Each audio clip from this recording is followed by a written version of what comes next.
Alright, hey guys, I just need a little help on my 1911.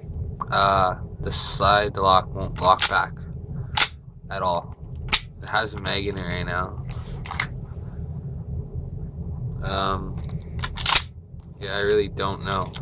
I started using propane today and it just stopped working. Like for every fucking mag, it just stopped working. I don't know why.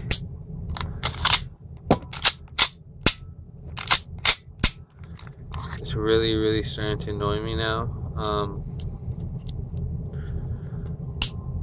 I just don't know, so if anybody could give me a hint or some help why it wouldn't be like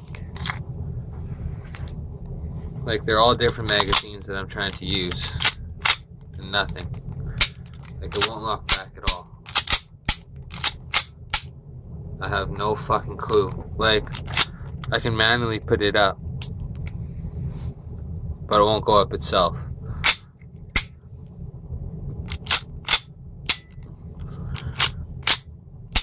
Fuck, help me, please.